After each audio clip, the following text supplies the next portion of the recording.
Italy and Japan are quietly building one of the most consequential defense partnerships in the world, one that treats Europe and the Indo-Pacific as a single strategic arena. Both countries now believe the threats facing democratic Europe and Asia are inseparable, and that belief is reshaping how they build their forces, choose partners, and plan for future wars. These closer ties between Rome and Tokyo became impossible to ignore on December 6, 2025, when a Chinese military aircraft locked its fire control radar onto a Japanese Air Self-Defense Forces plane in international airspace. Within days, Italy's defense minister Guido Crosetto issued a statement of full solidarity with Japan. But he went further, telling his Japanese counterpart that pressure from China and Russia mirrors the threats facing Europe, and that war in Ukraine and tensions in the Indo-Pacific are part of a single security environment.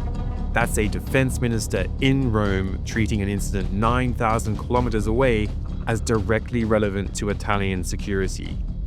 That strategic logic now sits behind the highest level of political engagement. This January, Italian Prime Minister Giorgia Meloni arrives in Tokyo for her first in-person summit with Japan's Sanae Takaichi, the G7's only two women leaders whose viral G20 embrace already captured global attention. So how did Italy and Japan reach the point where the Mediterranean and the Taiwan Strait are seen as part of the same fight? At first glance, the Italy-Japan relationship looks somewhat typical: diplomatic warmth and polite political alignment. But over the past 3 years, it has hardened into something more durable.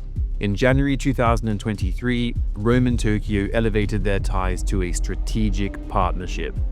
This status is reserved for relationships expected to shape long-term security planning rather than short-term diplomacy. The accompanying action plan runs through to 2027 and embeds cooperation across defense policy, technology, economic security, and critical supply chains. But at the center of this plan sits a defining premise: that the security of Europe and the Indo-Pacific is inseparable. That line now functions as a planning assumption, guiding everything from procurement choices to force design, and where both governments are prepared to accept long-term risk. And what we're seeing as a result is operational cooperation at scale.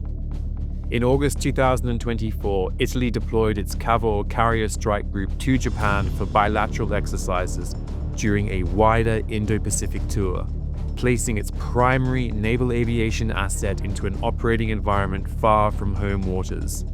Months later, both countries signed an acquisition and cross-servicing agreement, allowing fuel, ammunition, spare parts, and logistics support to be shared during combined operations. These agreements reduce friction during sustained deployments and are typically signed by partners planning to operate together repeatedly. In 2025, Japanese ground self-defense force troops conducted airborne training in Italy during NATO's Mangusta 25 exercise, marking the first time Japanese ground forces have trained on the European mainland. At the same time, Japan deployed fighter aircraft, tankers, and transport aircraft to Europe and North America under Operation Atlantic Eagles, operating from overseas bases and transiting European airspace as part of a long-range deployment. But above all, Japan sent its military pilots to Italy's International Flight Training School, a joint program run by the Italian Air Force and defense giant Leonardo. Japanese pilots complete advanced operational training alongside Italian personnel within a system designed to prepare crews for frontline combat aircraft. This matters because joint training pipelines of this kind reflect assumptions about shared standards, shared doctrine, and future combined operations. And this operational integration is reinforced by industrial alignment. Italy and Japan are home to two of the world's most advanced defense industrial bases.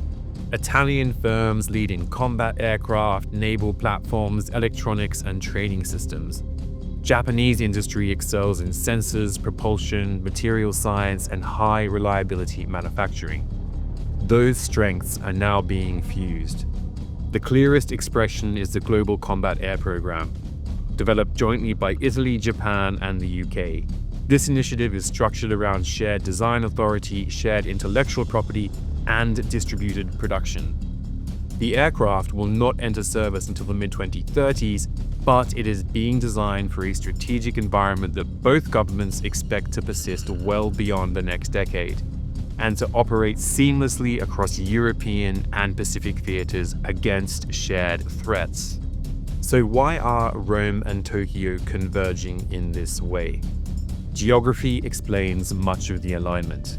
Italy and Japan are maritime democracies whose economic survival depends on open sea lanes. Disruption carries immediate strategic consequences for both. Italy's strategic focus spans the enlarged Mediterranean, stretching from West Africa to the Strait of Hormuz.